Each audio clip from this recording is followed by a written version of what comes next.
Buenos días, profesor. El día de hoy le vamos a presentar, o bueno, le vamos a exponer nuestro examen final, el cual trata del conflicto social, ambiental, laboral, ocasionado por empresas extranjeras en el Perú. Quienes lo forman es Joshua Jimmy Cano, Julio Quispe, Jesús Alexandro Carrero, quien les habla, y Dietmar Guillermo. Empezando por la intro, podemos decir que el crecimiento económico en el Perú en las últimas décadas ha estado impulsado por actividades extractivas como la minería, la agroindustria. Sin embargo, este modelo ha generado diversos conflictos sociales, ambientales y laborales, especialmente en comunidades rurales o indígenas, debido a la falta de consulta y a la participación efectiva, pues, ¿no? El rechazo a la par del Congreso peruano en relación al acuerdo de Escazú en el 2002, por ejemplo, evidenció la dificultad de equilibrar intereses económicos. En este tipo de contexto, además, se pueden relevar diferentes tipos de casos, como el de Petra Foods o los efectos de la autocontaminación en el sector extractivo, pues, ¿no? A la par, recalcando también, o bueno, reincidiendo un poco en el marco teórico, el modelo económico peruano ha promovido la entrada de empresas extranjeras mediante políticas de apertura y tratados de libre comercio, especialmente en sectores extractivos, como ya remarqué anteriormente, como son la minería y los hidrocarburos. En este contexto también cabe analizar el papel contradictorio un poco que tiene el Estado peruano en el contexto extractivo, ¿no? Por un lado promueve inversiones mediante consecuencias normativas y por otro lado muestra una debilidad para proteger derechos fundamentales, ¿no? Generando una especie de asimetría legal que favorece a las empresas transnacionales, pues, ¿no? Eso sería todo. Les doy paso a mi siguiente compañero. Buenas tardes, profesor. En esta ocasión me tocó exponer la apartado del conflicto social. El conflicto social, más que nada, se da por la instalación de empresas extranjeras acá en el Perú, en sectores como lo que son la minería, la agroindustria y los hidrocarburos. Más que nada estos porque generan importantes tensiones sociales en las comunidades locales. Estas tensiones surgen en parte más que nada porque las poblaciones son excluidas y a la vez son directamente afectadas en la toma de decisiones. El Estado muchas veces actúa como facilitador de intereses empresariales, dejando de lado su rol garante, que es de cuidar los derechos fundamentales y el bien común. Autores como Chancón Guevara mencionan que las protestas sociales, si bien lo podemos ver como una oportunidad para la transformación social, debido a que esto representa una forma legítima de participación política y a la vez resistencia cuando los canales institucionales han sido bloqueados o resultan ineficaces. A ello se les puede sumar una percepción de una distribución injusta de los beneficios económicos generados por grandes proyectos, más que nada por las empresas transnacionales, ya que obtienen altas rentas y el Estado pues recauda dichos tributos de las comunidades, que enfrentan más que nada pobreza, falta de servicios básicos, desempleo estructural y degradación de su entorno. Esta desigualdad, unida a la histórica exclusión social, genera una base estructural conflictiva que se renueva con cada nuevo proyecto extractivo, es decir, con cada empresa extranjera nueva que viene llegando acá al Perú, que se va a zonas en donde hacen minería o desechan residuos tóxicos y justamente afectan al medio ambiente, más que nada a las poblaciones que viven cerca de ese lado. Una casuística a mencionar del conflicto social en este caso sería la cuenca del río Nanay. Comunidades indígenas y ribereñas de dicha localidad han denunciado que presentan creciente minería ilegal de oro, cuyas actividades, al no contar con regulación fiscal, han generado una alarmante contaminación de mercurio, más que nada en el agua, en suelos agrícolas y en alimentos tradicionales de la zona. Este caso refleja una crisis social estructural donde las comunidades han sido abandonadas por el Estado y forzadas a organizarse para resistirse frente a las redes de minería ilegal que operan con protección armada, impunidad y colusión con ciertos actores legales. Este conflicto revela una manera clara, estructural y multidimensional del conflicto, configurando una situación de violencia institucional y abandono estructural donde el Estado no cumple su rol de garante de derechos. Esa sería mi parte, ahora le paso a mi compañero. Buenas tardes, profesor, y a los espectadores que están viendo este video. Yo empezaré a hablar acerca del conflicto laboral, que es parte central de este trabajo, ¿no? El componente laboral representa otra dimensión clave dentro de los conflictos derivados de la presencia de empresas extranjeras. Si bien estas empresas generan empleo, condiciones laborales así bastante beneficiosas, lo cierto es que hay ciertas irregularidades dentro del sector laboral, pues, ¿no? Por ejemplo, las condiciones laborales ofrecidas en muchos casos no respetan los estándares mínimos.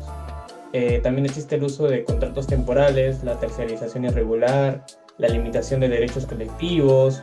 Estas son prácticas comunes que precarizan el trabajo y vulneran el principio de igualdad ante la ley y de dignidad humana en el empleo. La terciarización, especialmente en sectores como minería, energía, construcción, ha permitido que empresas principales eviten asumir plenamente sus obligaciones laborales, escapar de la responsabilidad que tienen con los empleadores, con los trabajadores, mejor dicho.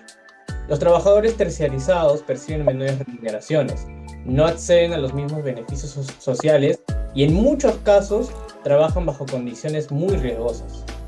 Esto no solo rompe el principio de igualdad de trato, sino que limita la posibilidad de ejercer derechos colectivos como la sindicalización, la negociación colectiva, debilitando el tejido sindical y la voz de muchos trabajadores. El estudio de Borges y Silvestre, del 2022, señala sobre la unidad minera en Atacocha, en Cerro de Pasco, donde muestra o evidencia cómo esta segmentación laboral conduce a una situación de subordinación y dependencia de los trabajadores tercerizados, a pesar de que legalmente deberían tener autonomía. Esta forma de organización de trabajo no solo es injusta, sino que además erosiona la cohesión laboral en las regiones donde operan estas compañías, reproduciendo formas de trabajo precarizadas con escasa protección jurídica. La debilidad del sistema de inspección laboral y la limitada capacidad operativa de la SUNAFIL contribuyen a que estas prácticas no sean fiscalizadas eficazmente.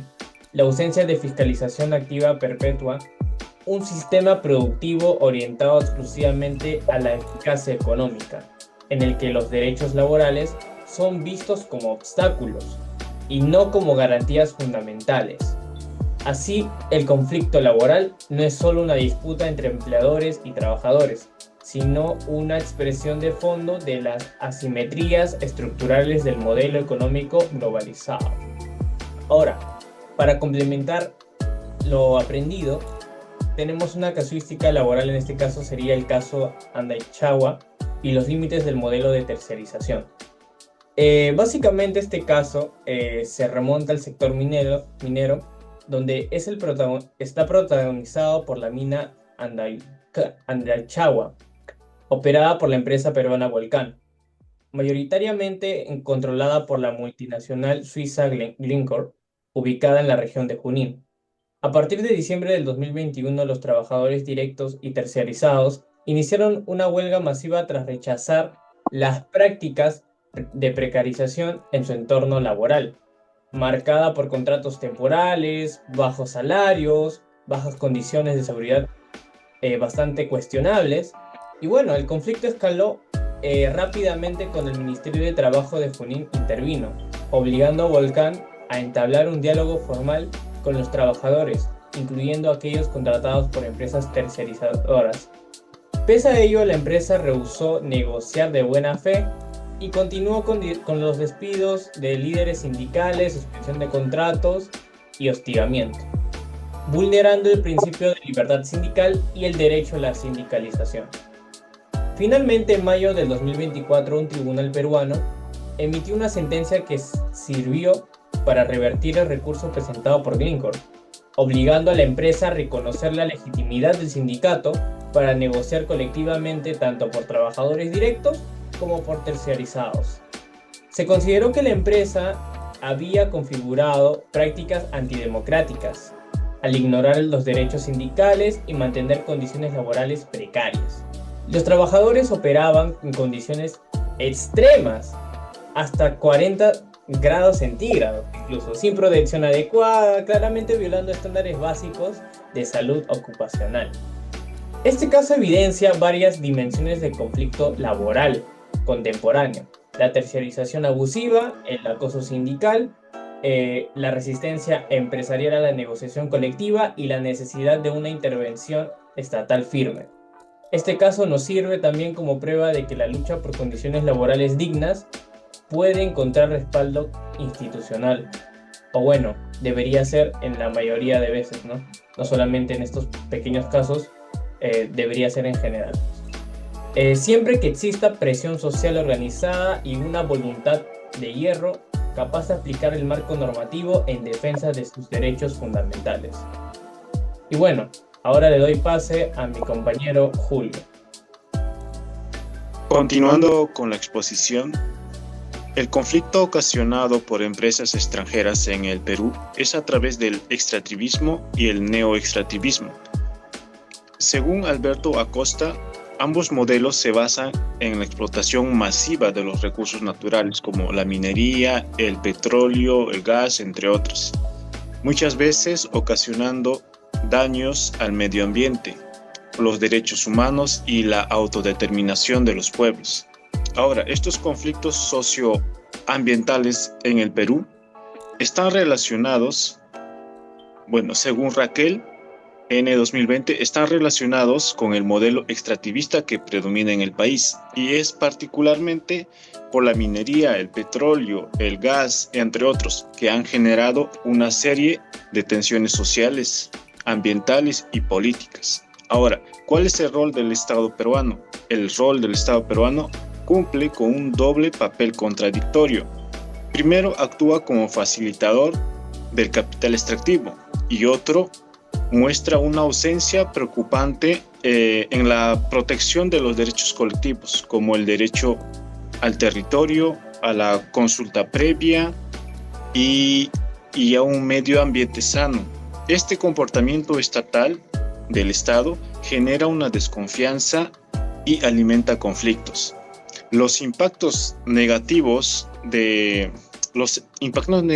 que muestran o que presenta la extracción de estos minerales de estos son o pueden ser la contaminación ambiental, la pérdida de modos de vida tradicionales, la fragmentación del tejido social y, por último, la imposición cultural y económica.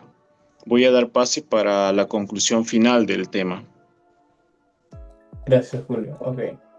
En base a todo lo anterior mencionado, explicado, tenemos las conclusiones finales de nuestro trabajo. Para empezar, los conflictos sociales, ambientales y laborales ocasionados por las empresas extranjeras en el Perú en los diversos casos que hemos elegido no son hechos aislados ni coyunturales, sino expresiones de profundas desigualdades estructurales y de un modelo económico que prioriza la rentabilidad sobre los derechos humanos, sobre todo, y el respeto por el medio ambiente. Como se ha demostrado a lo largo del presente informe, estos conflictos tienen su origen en la implementación de un modelo extractivista que ha sido impulsado sin considerar los límites ecológicos ni la diversidad cultural y jurídica del país. El Estado peruano ha cumplido un rol ambivalente, actuando por momentos como facilitador de intereses empresariales y en otros casos como un actor ausente o débil frente a las demandas de las comunidades afectadas. La falta de consulta previa, la precarización laboral y la flexibilización ambiental han sido constantes que reflejan una estructura normativa e institucional que favorece la inversión por encima de los derechos fundamentales. Además, el análisis ha permitido constatar que los conflictos no son únicamente de carácter económico o legal, sino también cultural, epistémico y político. Las comunidades indígenas, en particular, enfrentan no solo la afectación de sus territorios y recursos, sino también la negación de sus cosmovisiones, sistemas normativos y formas de vida. En este sentido, resulta urgente replantear el marco legal desde una perspectiva intercultural que reconozca la pluralidad jurídica y garantice la justicia ambiental y social.